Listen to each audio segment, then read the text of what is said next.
it will be exactly, absolutely okay with us, because we are here with our honorable speaker, who is going to speak on gift. As we say, you have to guess what the gift could be. Is it a chocolate? Is it an iPhone? Is it a Yes, dress? I was also trying to guess that what could be that gift. If it is Right. revealed, then what could be the surprise? If it is revealed, then what could be the surprise from Kaz? Yes, the surprise is waiting for you all of us.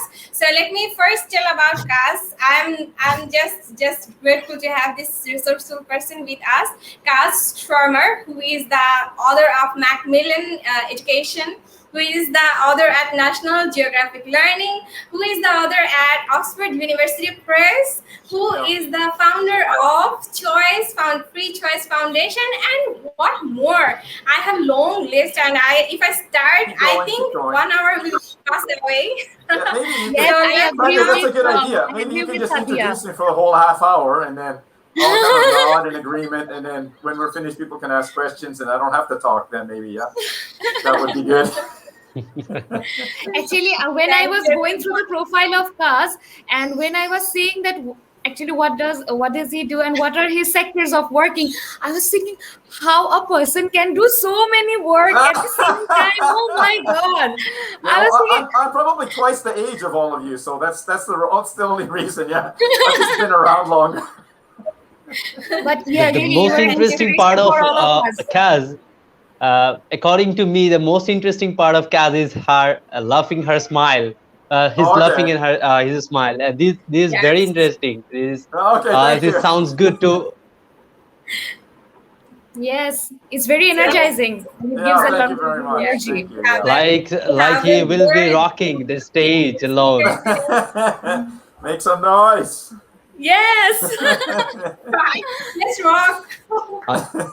So here we are with our speaker for this session, Kaz Schwermer. Thank you very much for joining with us. As we have said that it's your life. All the participants and officials, it's your life. So don't hand the paintbrush to any other else. It's said that by Bill Gates, don't compare yourself with anyone else, because you are the self-individual. You are your individuality. You are your identity. So we are all different in a different way. We have a different category, different uniqueness, and we have to utilize that. So I'm not lengthening my lines and all those things, because the gift is waiting for all of us. I'm passing back to you, Kaz. Introduce yourself now. So so the actual webinar, will it be in this channel or will it be on Facebook or? Actually, it's going to be live through the page of IYS. Platform. So I need to, do I just stay here or should I go somewhere else or? No, you're perfect. No, I think Sandhya, what should you say? Isn't it perfect? So everybody's going to join here. Yes. Okay, on StreamYard. Okay, yeah, I'm not sure. It's my first time, so forgive me. I'm a little nervous, So, okay. Please carry. How's my hair? Is that okay? Okay, good. I'm just kidding. You're looking great. You're looking great. Okay, great. So roughly, do you have any idea, like roughly how many people are going to be joining, or not that it makes a difference, but just so I get an idea of how much interaction I want to have with the people that are watching? I'm actually making assure you that it's going to be a huge number of audience listening to you. Okay, thanks. Because, you just made me a lot more nervous now. Because you're the first speaker. I was hoping it would just be the four of us. That would be, and then plus Rafi. That would have been, but it's going to be more. Yeah. Okay. I see. Yes. If you once see the flow of comments, you will see that how much our audience are excited. Fantastic. To interact with you, to know and to learn from you, and actually to have a gift from you. Okay. Yeah. Thanks. Great stuff. So, yeah, okay, so I'd like to share a PowerPoint. How do I go about doing that? Okay. If I wanted to share a PowerPoint from my end. Share screen. Okay, share screen. Yeah, I got that. Okay, share screen. Screen sharing easy with 2 monitors. Okay. Share screen. Okay, I'm just interrupting a little bit. Sorry, Kaz. Sorry, Sadia. Sure. Actually, the thing is that I just want to tell my lovely audience that Kaz is going to be starting his lovely interactions with all of you very soon. We are just preparing for everything. But stay tuned and stay connected with us. Don't go anywhere. Just sit with a cup of coffee and enjoy this conference.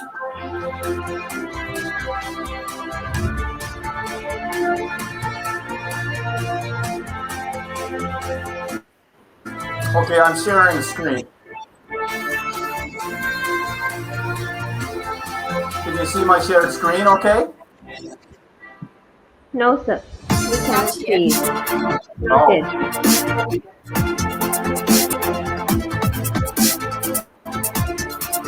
You can't see my shared screen? Yes, we cannot see it, sir. Oh.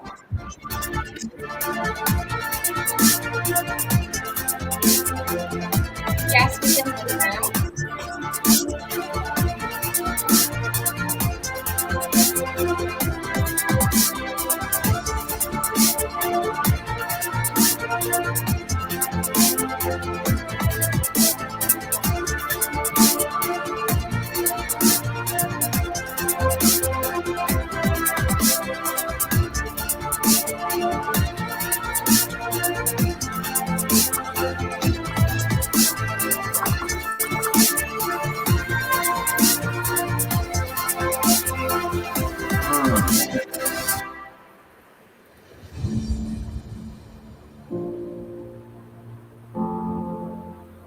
Okay.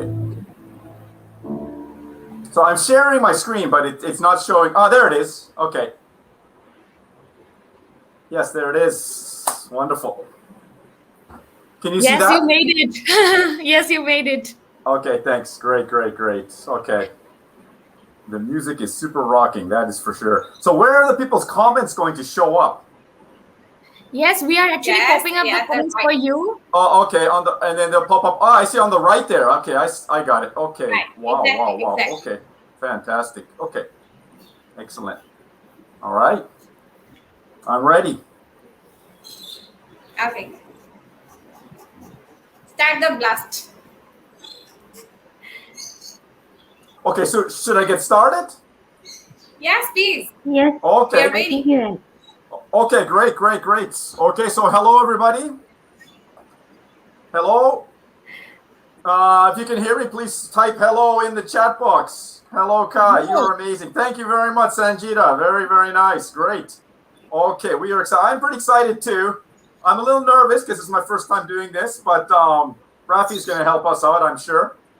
Okay, so my name is Kai Schwermer. My name is spelled with a J, but it's actually pronounced Kai because it's a Swedish name. And Schwermer is a German name, so I'm kind of half Swedish, half German, and also half Japanese, all mixed up. All right, so hello, everybody. Let's get started. So today's talk is going to be about the topic of a gift, the gift. All right, okay. And because this is my first time doing this, I was kind of thinking, where should I start talking about this? And just to get ideas, I was looking through the kind of the group's Facebook feed, and there were all these really nice kind of motivational quotes scattered throughout. And this is a recent one. If you can see on the screen here, it says, "No matter your current circumstances, if you can imagine something better for yourself, you can create it." So this is actually from the IYS Facebook feed. I don't know who put this up here. Did anybody? Sadia, did you put this up? Was that your choice? No, I don't know. No, nobody put that up. So I thought this was a really good place to start, and kind of it's related to the topic of the gift a little bit. But I do have one wish. I wish that somebody had told me this when I was younger. Okay, so this is all for all of you who are still young. Okay, when I was young, I wish somebody had told me this. right? This is me as a child. I don't know if you can you all still see the screen here? Okay, right? Yes, And with my yes. father, that's me on the kid there with my dad growing up. You're really As a cute, I child, must say. yeah, right. Somebody had told me this. So this photo was actually taken in a place called British Columbia, Canada, which is in the West Coast, in a small town. I wouldn't really even call it a town, called Edgewood. I don't know if you can see it on that map. The nearest city is Vancouver. If you can see it right on the coast here, Vancouver, Canada. And then if you go over the Rocky Mountains, Calgary is the nearest city on the other side. And the nearest kind of town would be Kelowna, which is two mountain ranges away. So basically, this place, Edgewood, is in the middle of nowhere. All right? Okay. And so this is where I grew up, right here. And actually, I was looking around for a photo, and all I could find was this old kind of weathered photo. And we actually lived in this camping car on this farm. So this is where I lived as a child. Okay. And why am I telling you all this? The reason I'm telling you all this is when you live in the wilderness like this, my parents were kind of hippies and they just wanted to live off the land. So there was no supermarket, no movie theater. We didn't have a TV. We just grew our own food and then lived off the land, kind of, right? Okay. But as a child, I was 4 or 5 years old at the time. There's no entertainment, right? So these days, we're surrounded by entertainment. So for those of you who are watching and listening, in the chat box, if you could type in, what kinds of things do you, all you young people who are watching, do for entertainment these days? What do you do for entertainment? And you just type in the chat box in the comments, what do you do for entertainment? Officers, feel free, directors, feel free to type as well. What do you do for entertainment? Yes, so the audience, lovely audience, please type what do you do for your entertainment. So actually, I want to ask Hiroshi that because she is one of our hosts for today for this conference as well. So what does she do for her entertainment? Okay, that's a good. Watching movies. Okay, playing video games, reading, painting. Okay, good. Raymond, very nice. Great. Abida Rotanvia, right? Playing video games, YouTube. Okay, excellent. Painting, singing, watching movies. Fantastic. Great stuff. It seems too much refreshing and energetic. Thank you very much. Yes. Listen to music, reading books, making eco-friendly products. Okay, fantastic. Very, very good. This is really good. It's nice to see such creative ideas, that you have about how you entertain yourselves, gossiping with siblings. Okay, very, very good. Great stuff. Okay, great. Thank you very much. I could probably sit here for the whole half an hour and just talk about how we entertain each other. But the reason I wanted to share this with you is these days, a lot, especially if you live in the city, like I live in Tokyo here, it's very easy to be entertained. All right. So you can go to a movie theater, watch movies. You can read books that other people have read. You can play video games that other people have created. So we're kind of consuming entertainment that other people have created. But as a child growing up in this camping car in the middle of the wilderness, we had to create our own entertainment. All right. So we had to use our imaginations and make up stories. So I was actually writing from a very young age my own stories just to be entertained, because we didn't have a TV, we didn't have video games, we didn't have those things, right? Okay. So using your own imagination while you were young, think of your imagination kind of as a muscle, right? Okay, to create your own entertainment, which a lot of you are actually doing, which is fantastic to see, right? That's actually one of the gifts, one of the secrets I wanted to share with you today. And I'll share it with you a little more formally a little bit later on, okay? And later on, as a teenager, we gradually moved around, and I spent most of my time in Vancouver, Canada. I don't know if any of you have been there. Beautiful place. But as I mentioned earlier, I'm half Japanese. This is my grandfather, who's actually from Osaka, and his hobby was photography.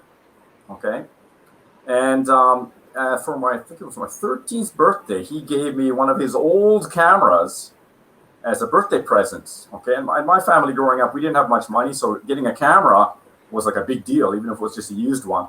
So I just loved this camera, and I took photos, and I had a strong interest in taking photos. So thanks to my grandfather. I found out later on, though, that the reason my grandfather gave me the camera was not because he wanted to give me a great birthday present, but because he actually wanted to buy a new camera for himself. So it was a good excuse for him to give his old camera to me. So, but either way, anyways, that's it is what it is, yeah. So at an early age, as a teenager, my hobby was photography, right? Okay, which is another kind of creative hobby, right? So for those of you who are watching, I'd like to hear what kinds of hobbies or what kinds of creative things do you like to do in your free time? Is it photography? What kind of things do you like to create yourself? So in the comments, please write what creative hobbies or even not creative hobbies do you like to do? What do you like to do for fun or as a hobby? Please write in the comments. And Actually, the directors who are watching, please feel free to say. Yeah, go ahead. Yes, I have a common point with you because I also love photography. Oh, really? Great. And in my school days, I just want to share one experience with you. And it was my first photography competition. Okay. And I actually clicked 3 random pictures of the nature. Yeah. And it got selected for the competition. And later on, I also got a certificate from there for good photography from nature. And from then actually I got inspired that yes, I can do this as well, because and besides this I have one additional hobby that Sadia also knows, that I love classical dancing. And I once shared that video in the IYS platform. Okay. That is one of my hobbies that I used to love it. Excellent. But because of the pressure of the studies, it's now a little bit in closed condition, stagnant condition. Okay. But no worries, hobbies actually don't go away. It always gives you that energy. Yeah. Actually we have lots of things that Humaira Sade is writing, photography, gardening, reading books, crafting, volunteering. She has lots of hobbies actually. Fantastic. Writing, photography. Those are big ones, you know. Yeah, I think when it's come to our hobbies, we cannot compare to a 1 or 2 because we do so many things as hobbies. That's right. 100%. Yes. 100%, right? Okay. So, anyways, going back, so this is fantastic. You got lots of interesting things here going on, right? Okay, so imagine your interest, your passion is writing, okay, and photography, right? So if you're thinking of in terms of that's your passion, that's what you're good at, that's what you love doing, what kind of jobs do you think would be suitable for somebody who likes writing and photography? What do you think? Please write in the comments. Being a photographer, but we don't usually choose our hobby as a profession. That's right. That's the thing. Yeah. So, but for young people, doing what you're passionate about is quite important, right? Yes. Okay. Volunteering. Okay. Great. Yeah. So in high school, this is a photo of me from in high school when I had more hair. Okay. I wanted to become a journalist, right? Obviously, it's writing and photography. And there was a guy who, on local BC TV, I think he ended up going to America, a guy named Lyndon Souls. He was kind of like my hero, right? Lyndon Souls. I'd watch him every night. And in the future, I wanted to be just like Lyndon Souls. I even got the same hairstyle as him. Yes, it's quite similar. Yeah, right. So in high school, now I don't have any hair, but in high school, I had the same hairstyle as him and everything. So I wanted to be just like Lyndon Souls and be this journalist.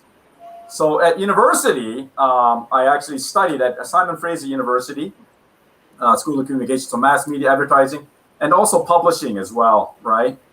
And while at university, I did volunteer work at a radio station. I was a news director at the radio. And this is actually a photo from Simon Fraser University radio station. A lot of my colleagues are actually now working in radio and all that. And in addition to that, I had some music programs as well. Okay, and at that time, grunge music was quite popular in punk rock, so I played jazz as well, right? But mainly I did news. But one thing I discovered was that even though I was passionate about writing and taking photos, actually being a journalist is a whole different thing. Yeah.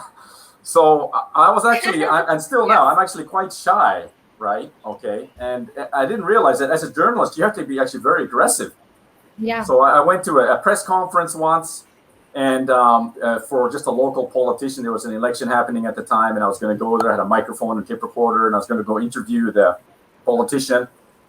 And I was ready to go. And then all of a sudden, out of nowhere, all these other real journalists came and went up and out. And I was standing at the back with a microphone, and I didn't, and I left the room, So I said, oh, this is, I just can't, I'm too shy. I can't do this. So I gave up on that dream, right, of becoming a journalist because I was too shy, right? So one day I was sitting on the beach. This is a beach. There's a lot of free beaches in Vancouver. And I was actually sitting on this actual beach, on one of those logs on the beach. And I didn't have any money. I couldn't afford to buy like a laptop computer at that time. They were quite expensive as well. And so I was just sitting there thinking, wouldn't it be nice to be able to sit on the beach with a laptop computer and just write books? That would be just amazing. And then I actually started crying at that time because I knew it was like an impossible dream. You can't make a living as a writer and all that. And in my publishing program, I did some internships, and they were all saying, the publishing industry in Canada is too small, forget about it. So I gave up. I actually gave up on my dream of becoming a writer. While I was on this beach, I said, no, I'm not going to do this.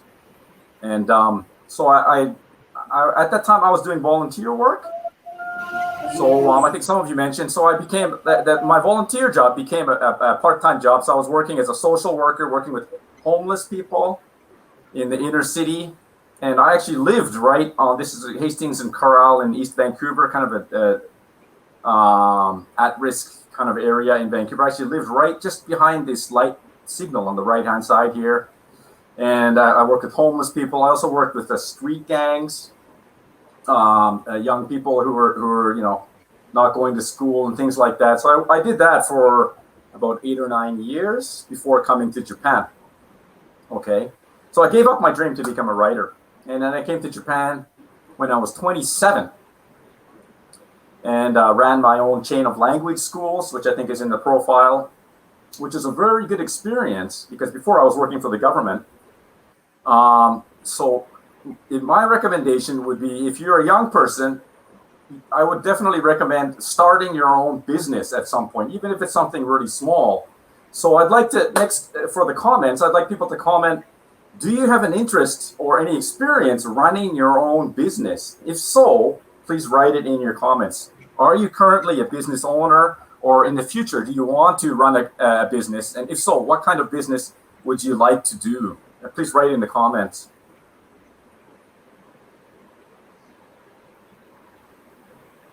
So many of them are having their own businesses. Some are entrepreneurs also. And we have fantastic officials participants who are actually trying to have financial independence and all the way entrepreneurship. So we can see that so many comments. Thank you, everyone. Yeah. Sorry, I can't even keep up with the comments here. New comments. Okay, fantastic, right? Okay, right? Yes.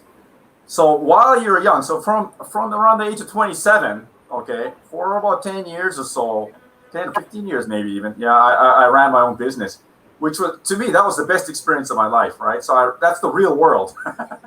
Working for the government is not the real world. This is the real world, yeah? So you have to go out, get customers, right? You have to do the marketing, and I didn't have money to do any of these things, so I had to do it all myself. I learned graphic design. I learned how to sell. I was standing on street corners handing out flyers to people because I couldn't afford to put ads in the newspaper, right? Doing events, things like that. Okay. And then eventually, I become more and more well-known here in Japan. And I got one offer to write a book from Oxford University Press, which is called Oxford Phonics World. Okay. And then I got more and more offers to write different books. And I was living at the time in Kobe, and this was about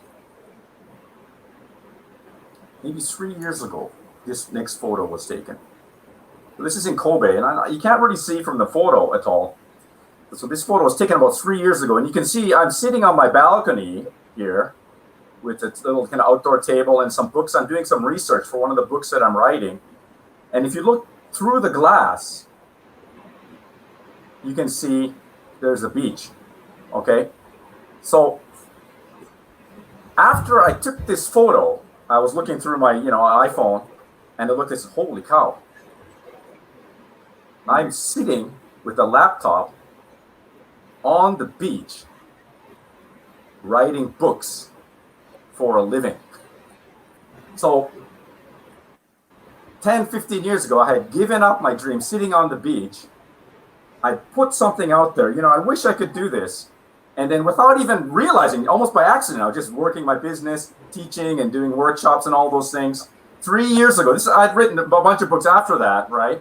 I was sitting, I looked at this photo, and again, I kind of just broke down in tears saying, wow, I'm actually doing this for real without even realizing it. It wasn't until I saw this photo and had this realization, right? And since then, I've written, as you mentioned earlier, I've written numerous books. Oxford Phonics World is maybe one of the best-selling titles in the world by Oxford University Press. Our World, which is National Geographic. As a photographer, huge fan of National Geographic growing up. So it's a big honor to write, several books for them. A high school book in China, right? And all of these books involve creative writing. So they're not just normal textbooks. I'm writing stories, creative stories for all of these books, And so I'm actually now, without even thinking about it, writing for a living. And when I was living in Kobe, sitting on the beach, doing this, right? Okay.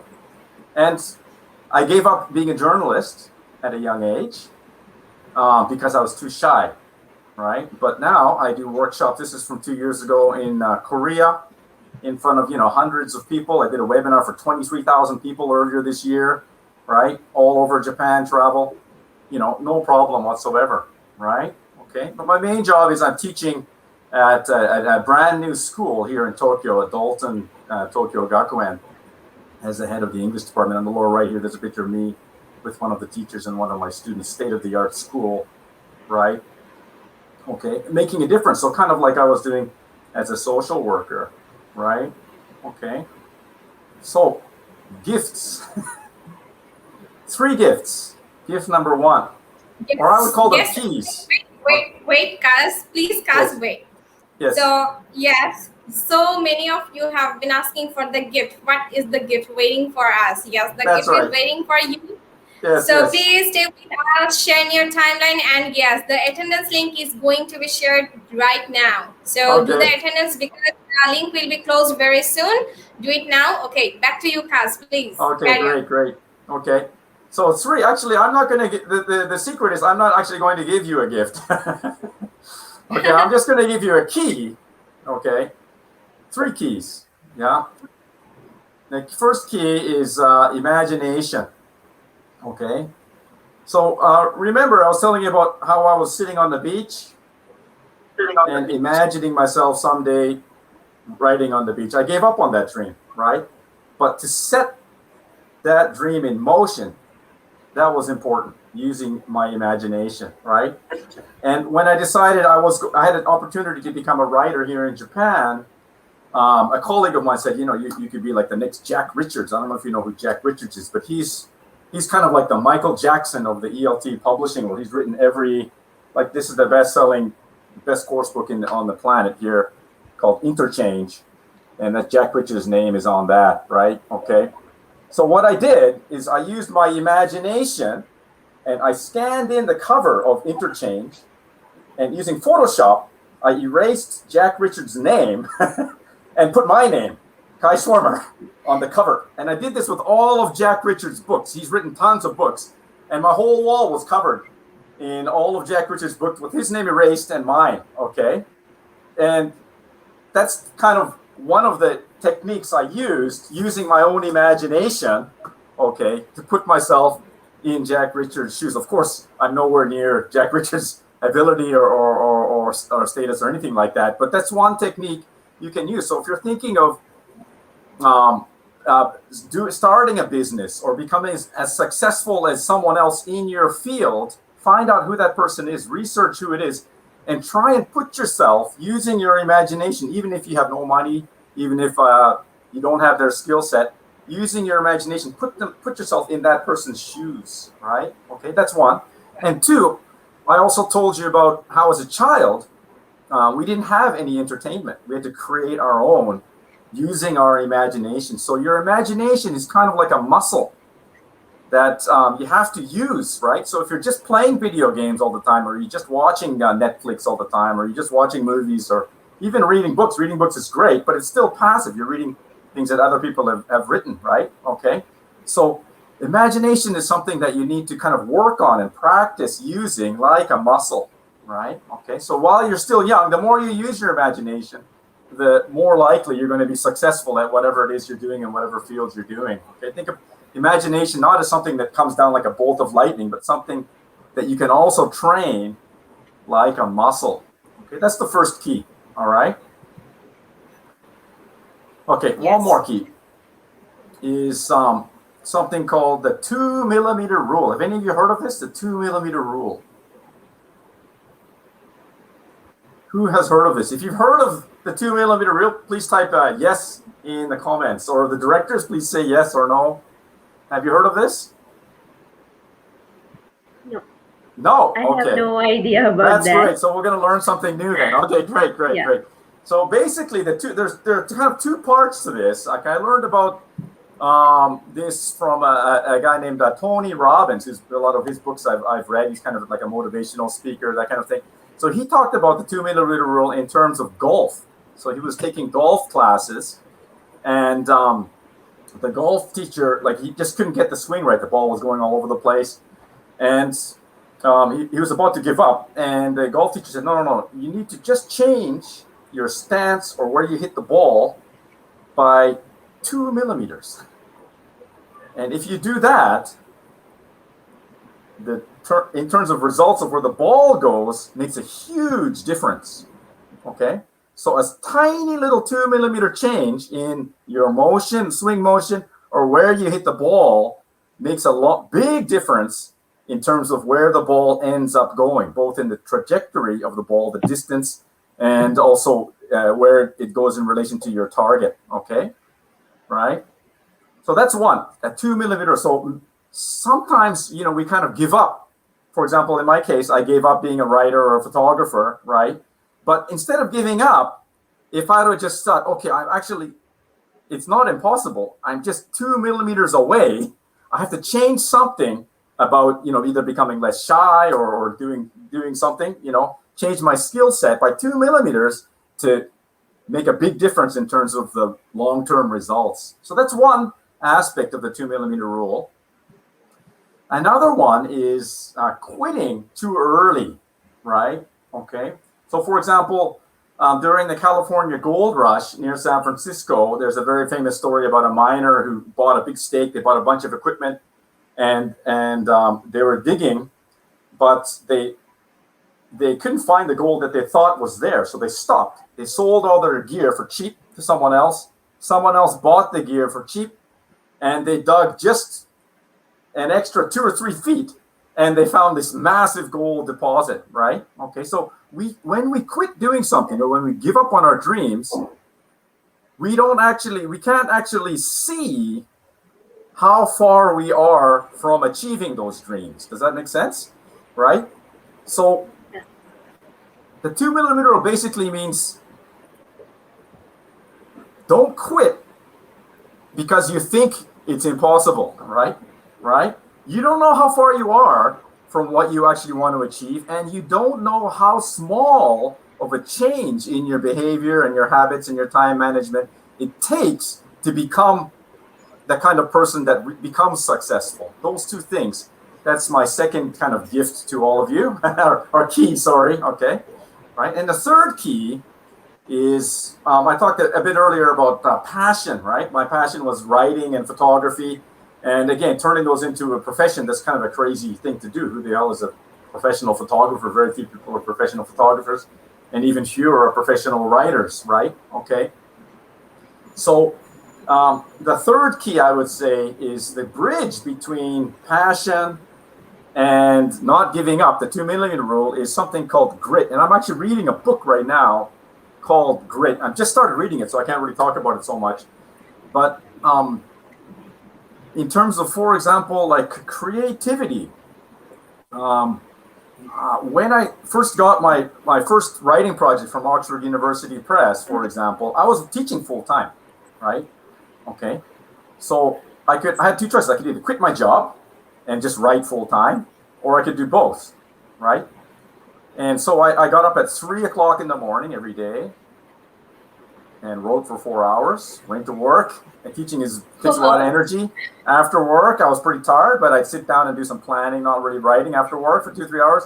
And then on the weekends, from Saturday morning all the way through to Sunday, and then Monday was the deadline, every weekend I would just sit and write out that week's unit, basically a unit per week. I did that for 6 years. Okay, right? And most people would just say, that's crazy. Why would you do that? Why, So I wanted the security of teaching, and I love teaching as well, right? Okay, but I also realized that if I wanted to write, I just had to do what it took to write, okay? And also to create really original, innovative, creative stories. You can't just write what comes to your head. You have to really think about, like, what's something that nobody has ever done. For example, in the National Geographic book that I wrote, the Look series, I did an adaptation of Anne of Green Gables, which is a very famous Canadian novel, right? I'm sure a lot of young people in Japan, it's quite popular. But I mean, there are lots of adaptations of that book, right? And I didn't want to do something that everyone else has done. So an example of grit here was, so to prepare for that, it was just one unit in this entire series. But to prepare for that, I read every single Anne of Green Gables. I read the whole novel. I read every single graded reader that was written about Anne of Green Gables. I read every TV program. I watched every movie, everything. And I took little bits and pieces here and there and created something original, out of that, just by sheer grit, right? Okay.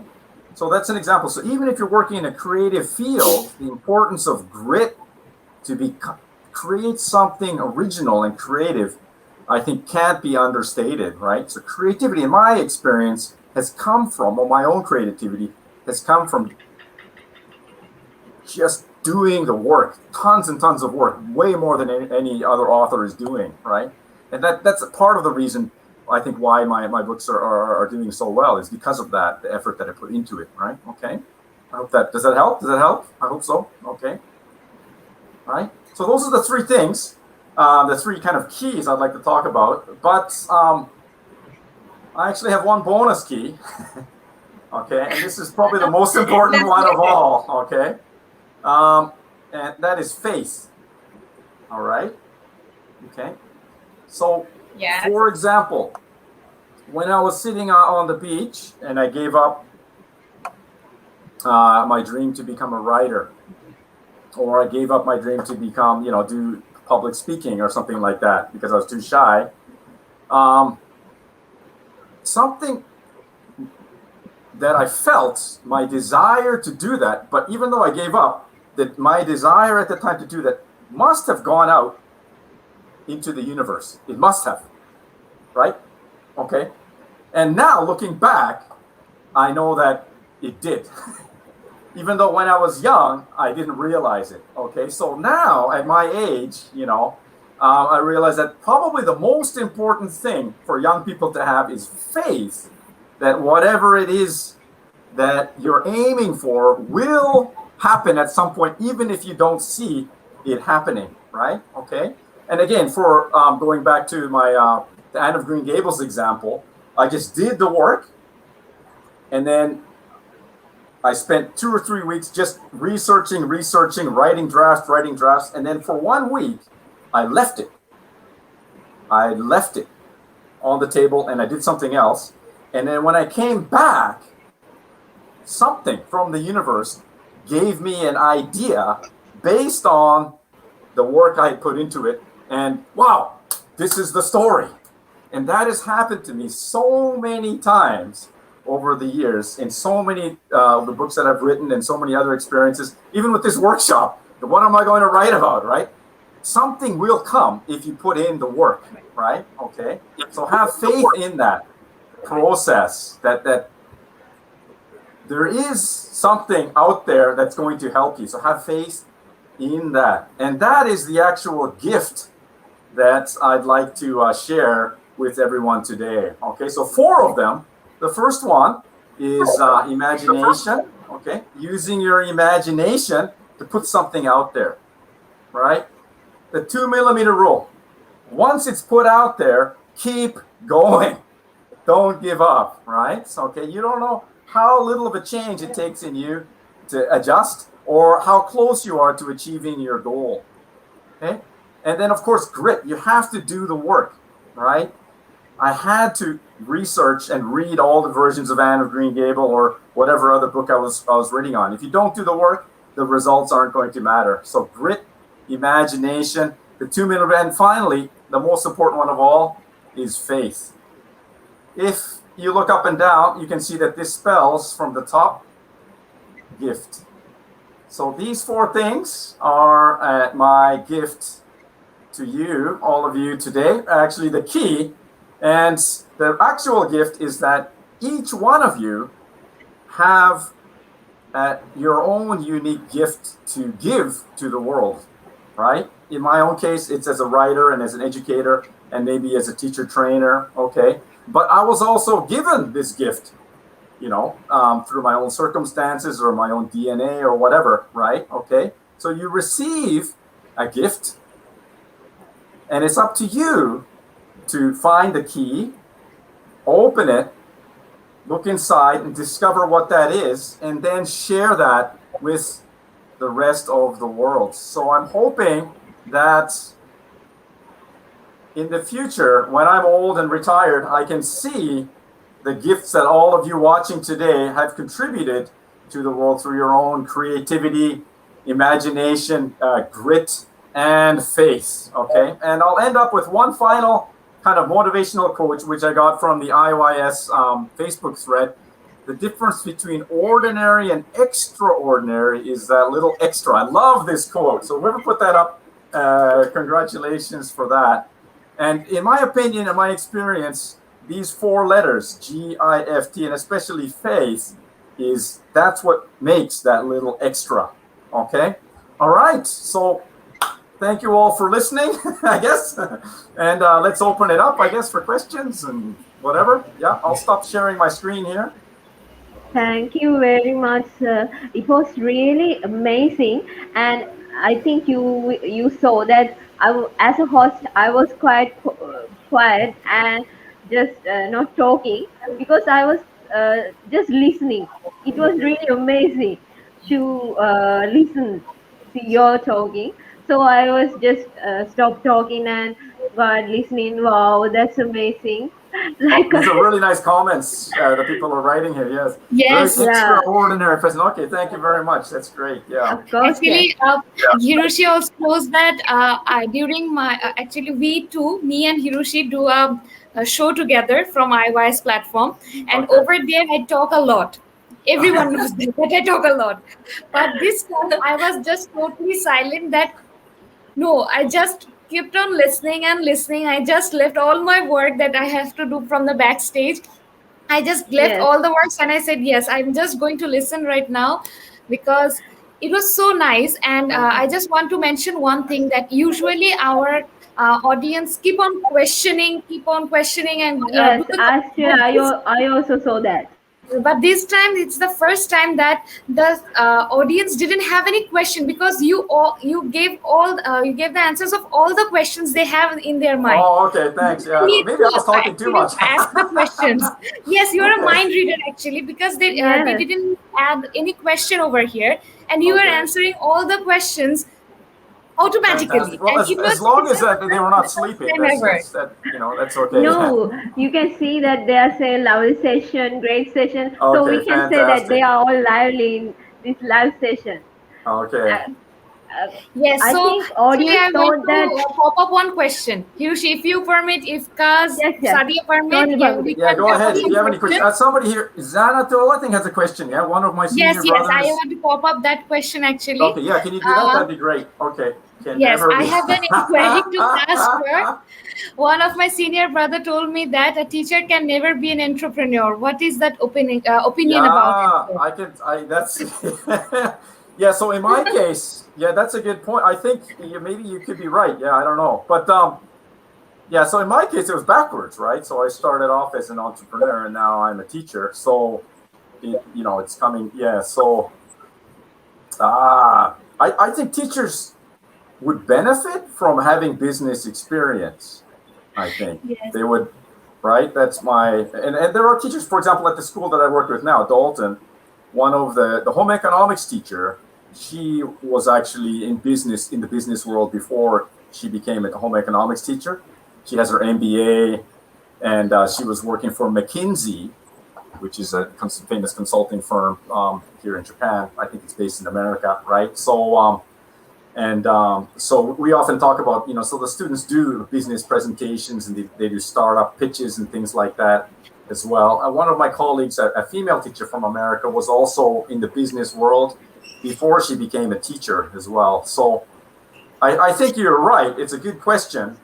But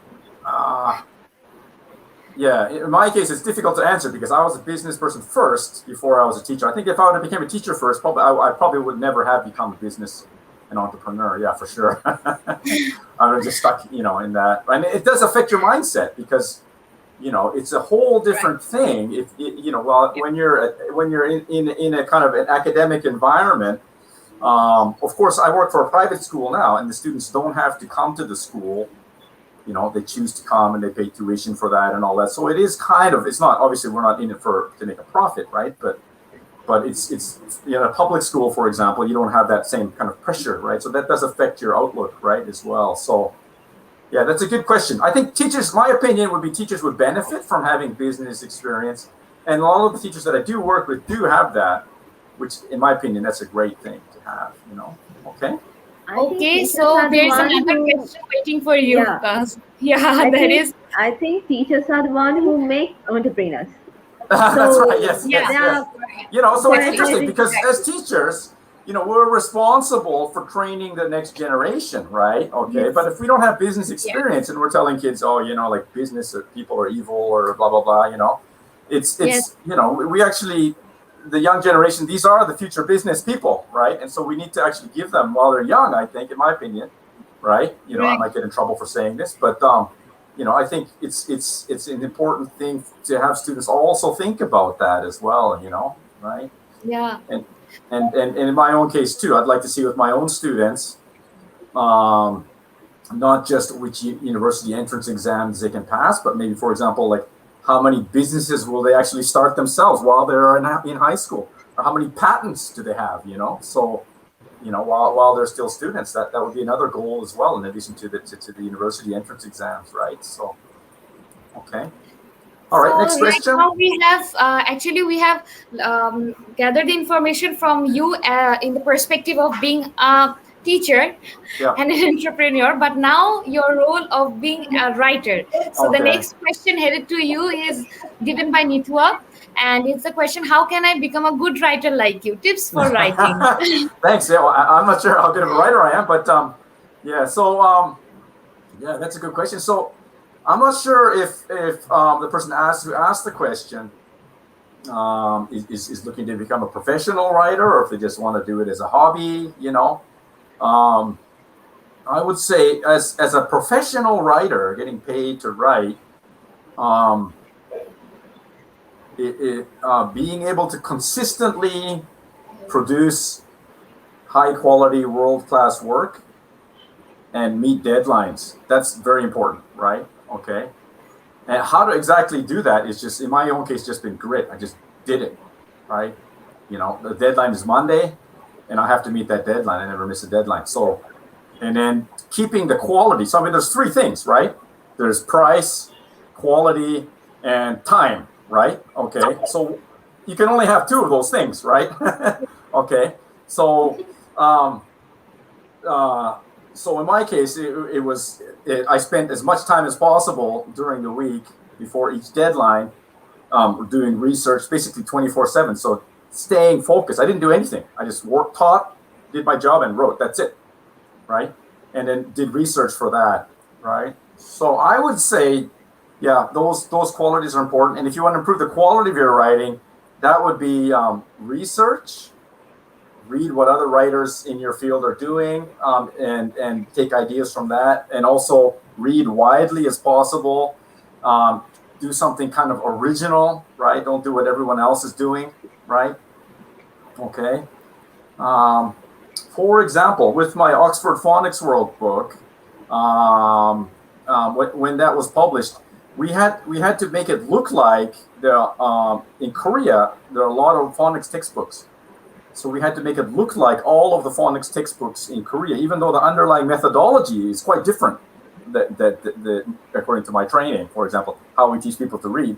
So it's a big challenge to make it look like those books, but actually underneath, the pedagogy and methodology is quite different, right? So that was a very creative kind of challenge.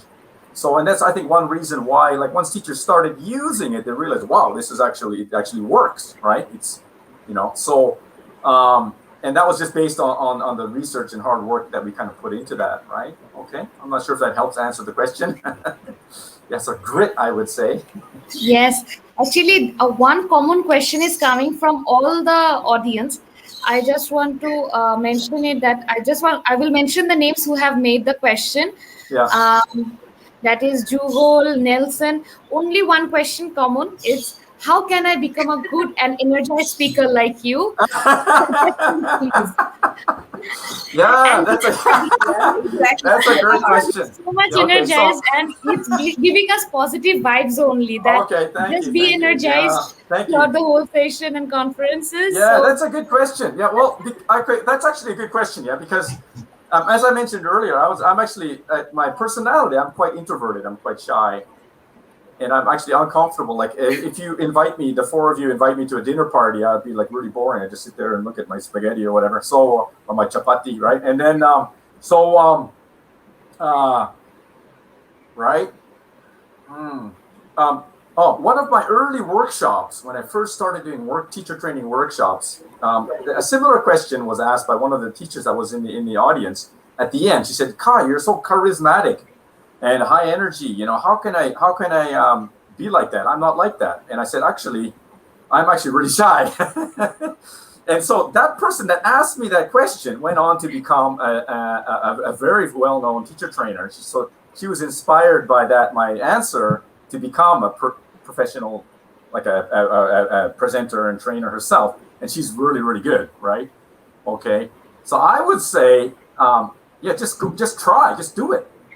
And then and practice. Like, my very first workshop that I ever did, I was so scared, right? And I had luckily though, I had 3 months to prepare for it, right? And I spent all of 3 months preparing for it. And then once I created it, it was a 1 hour workshop, and it was 1 hour workshop. I spent 60 hours just practicing it. This is after it was finished, right? Okay, 60 hours. So 60 times I did it, right? And then so it was just automatic. And then when the time came up, I said, I can't do this. I'm just so nervous. I can't, because usually when they introduce you, you're standing at the front, and this is Kai Schwermer, blah blah blah, or whoever the person is, and I would have fainted. Yeah, I was so nervous, and my face was like white.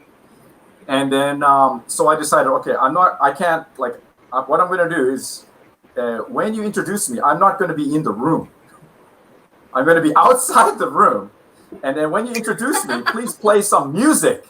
And then I'll walk in from the back, and that'll allow me to kind of calm down a little bit, right? And that's what I did. I came in, and then since then, for all of my teacher training workshops, I come in from the back with music, and we are clapping and, giving everyone, So, but even then, so I came in with all the music, and then when I got to the front, the room was just packed full of people. There was a bunch of presenters on that day. It wasn't just me, right? And then, but I was the first. And And I looked out at everybody, and I had all my notes on the papers, on like what I was going to say. I had it all memorized, right? And I had it all written down. Not memorized, sorry. I had it all written down on the thing in case I forgot what I was going to say. I was going to read them notes and everything. And then I looked up at everyone. And I was like, oh my goodness, like there's all these.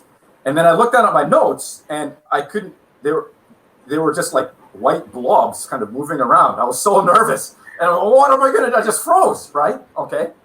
And then, but because I had practiced 60 times, it just I just started, and I just did it. And that was, to this date, that was actually the very best workshop that I've ever done. I've done hundreds of workshops, and people are still, even like 10 years later, they're talking, well, that was just amazing. I don't even remember it. It was just like a blur, right? So, and since then, I don't practice as much. Right, and my workshops aren't as good, right? But so I would say if you don't have confidence to do public speaking like I did, right? Just try, and then when you try, don't just go in there and do a normal presentation. Because you don't have confidence, or because you're introverted or lack the confidence to do it. What that means is that you have to work 6 times harder than everybody else to make it good, right? And because you work 6 times harder than everybody else, it'll be maybe twice as good as what people are expecting, right? That's, I think, so, right? So I was surprised myself, right? And since then, now I'm still get nervous, but I'm much more confident. And if somebody asked me to do, like this seminar 20 years ago, there's no way I could have done this, right? So, so I would say just the first thing is try. And then once you get an opportunity to do it, put in the work. If you don't have the confidence, that means you have to work 3 times as hard to make sure that it's up to that level. And then once you start doing that, then you have to work less and less and less as you gain the skills, right? And that's not for public speaking. I think that's for everything in your life, including your relationship with your wife or husband, right? It doesn't happen automatically. You have to kind of, try. Yeah, exactly. Right? Trying and attempting is very important. Right? As you say, the more we try, the more actually renditions come. We keep on rendering our activities, developing it. So I think actually I said earlier that many of you were not, many audience were not questioning, but now seeing the flow, I think this flow of comments is going to end up to the night, because they are so When's the next workshop for you? Yes, I'm actually I was thinking to ask Kaz and Sadia that whether we can arrange a webinar with you, that yes, it will be 3 or 4 hours longer. Sure, no problem. We will just keep on listening to you. Okay, keep on getting questions from people, no problem, Actually, we have another question. It's actually a long question. It's a long question, so get ready, guys, because it's a long question for you waiting. So Janatul Naim, that's the 2 questions from me. That first one is, if anybody has less imagination power, so is it an obstacle to be a researcher? And the second question is, in Japan, what is the learning method of a topic in which one is weak actually? Oh, wow, those are difficult questions. Those are great questions, really, really good. Yes. Yeah. Well, that's trying to think. Okay, I'll give it something I didn't mention during the presentation, but when I was growing up, from around the age of 7 or so, I used to do kendo. I don't know if you know what kendo is. It's kind of a Japanese martial art. The old ancient samurai used to do kendo to practice their skills. You use a bamboo stick. And it's like a kind of sword fighting. You wear armor, and I absolutely hated doing kendo. But my parents made me do it and all that, and I quit at the age of 17. But in our dojo, we had like kind of an old-fashioned Japanese teacher. That my father actually started the dojo, and he brought this Japanese teacher over. He moved his family over, so it's very old-fashioned Japanese. And what do I mean by that is that. That, for example, we would have a practice that would be 3 or 4 hours long, okay? and we would spend the first entire hour of the practice not having like a match, right? The first hour would be just taking the stick. Let's see if I got a stick around here somewhere. I don't. Okay, if I did, I did. And we just swing it over our head like this for an entire hour. 1 hour. It's about 1,000 times. Okay. And so a lot of people who are new, they come in and they maybe like watch a movie like The Last Samurai or some ninja movie or something, and they want to be, you know, like a samurai or something. And they come in and they quit after 3 practices because their thinking is, why am I, you know, I want to fight, right? You know, why do I have to swing my stick over my head for 1 hour, right? So, but if you watch a master at Kendo, the very, very high level people, and their matches, they actually, so this is one person here and another, they actually don't move. If you watch a very high level Kendo match, they don't move like this. They're just standing there like this. But they have a high level of concentration called Kiai. So if anyone does martial arts, Kiai is like your kind of inner power. So they're actually concentrating fully. So they're not relaxed. They're like, it's tense, right? And then as soon as one person's Kiai goes down 2 millimeters, boom, over. That's it. And the difference between the person that wins and loses is doing that 1,000 strokes, right? Okay. So, right? Does that make sense? Right? So that's kind of an old-fashioned kind of Japanese thinking, is that creativity comes from total and complete mastery of the basics, right? Okay. And I imagine if you're doing classical dance, it's probably similar, right? You spend a lot of time just mastering those basic moves, and then the actual creativity comes after that. The masters, right, at playing like classical music, they've just mastered, they become so good at the basics, then their creativity can kind of emerge, right? So this may sound kind of old-fashioned, but my answer to that would be to do that, right? Okay. I don't know if that answers your question or not, but Yeah. No, I think does it? it is really good to learn and do. I don't know a word for the day-to-day work, right? Right. Right. So Daily it's working the makes small a man, I think. details. Like, for example, with my Yeah. phonics book, on the surface, it actually looks the same as all of the other phonics books out there, right? But if you're a teacher who's actually using it, and a lot of teachers have written me saying this as well, there's small kind of details that, okay, this is actually, but underneath those small details, there's actually a lot of thought and research and everything that's gone into that. But it just comes up in the small details, right? Because it's designed to look the same as everything else, right? So that's so I would, if you're writing or if you're doing research, so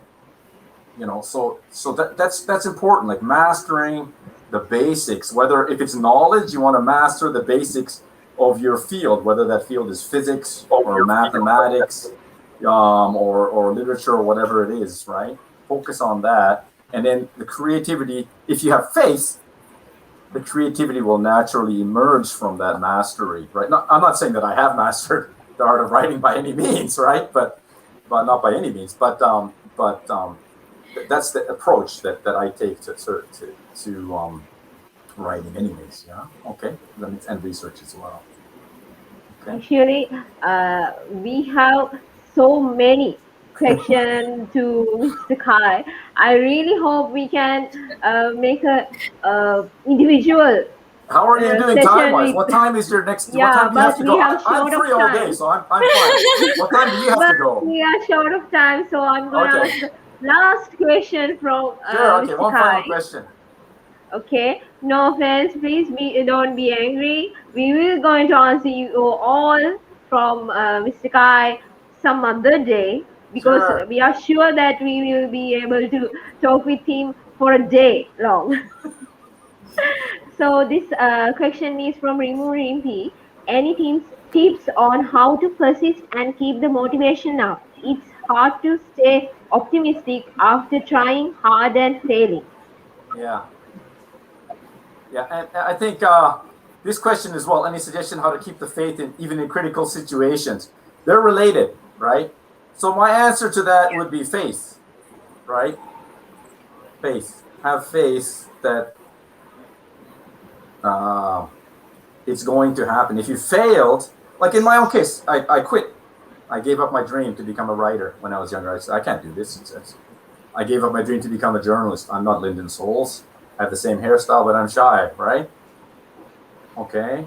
But at that time, I didn't have faith, right? It's only now, looking back, wow, okay. Right? I should have had faith, then maybe, right?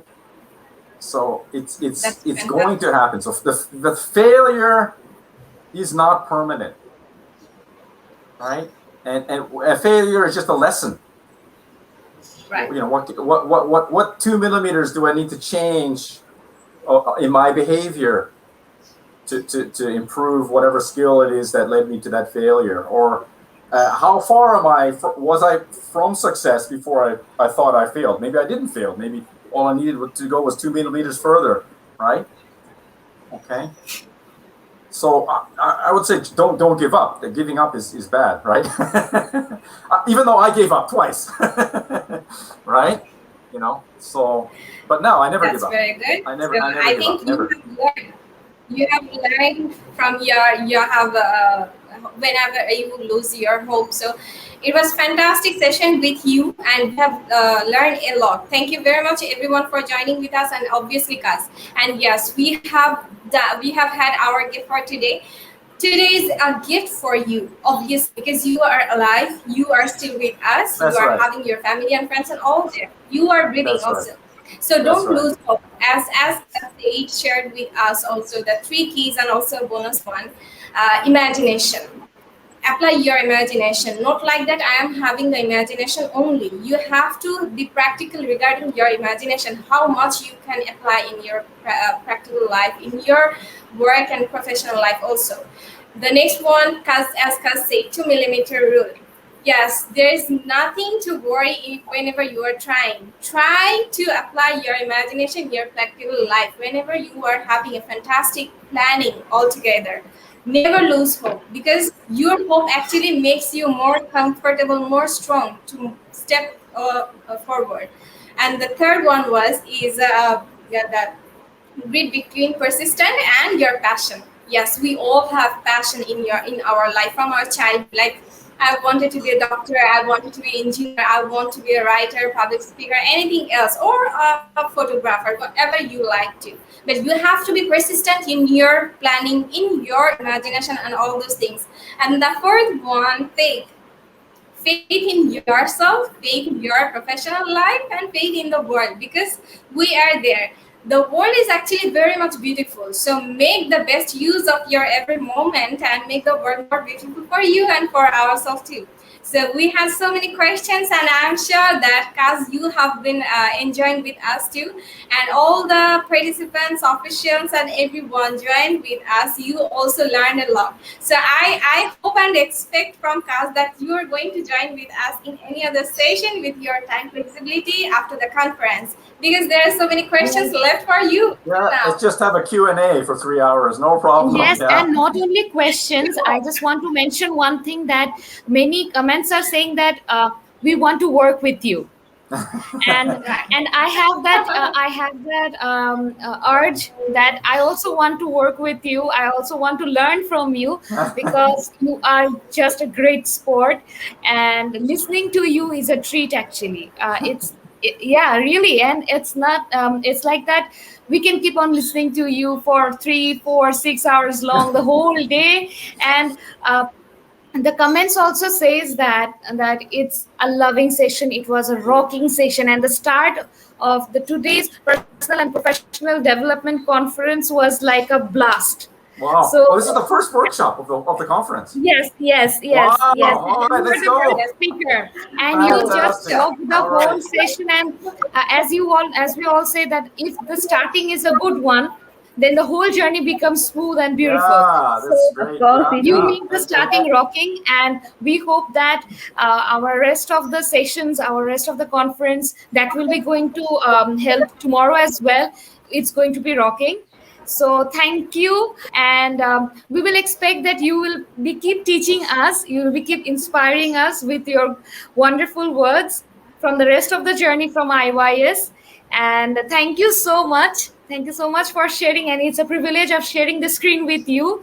Thank you so much. Thank you. Thank you very much. Thank you so All right. much. See you next time. Yeah. Have a nice so rest of the day, everyone. Join the next sessions today and also tomorrow.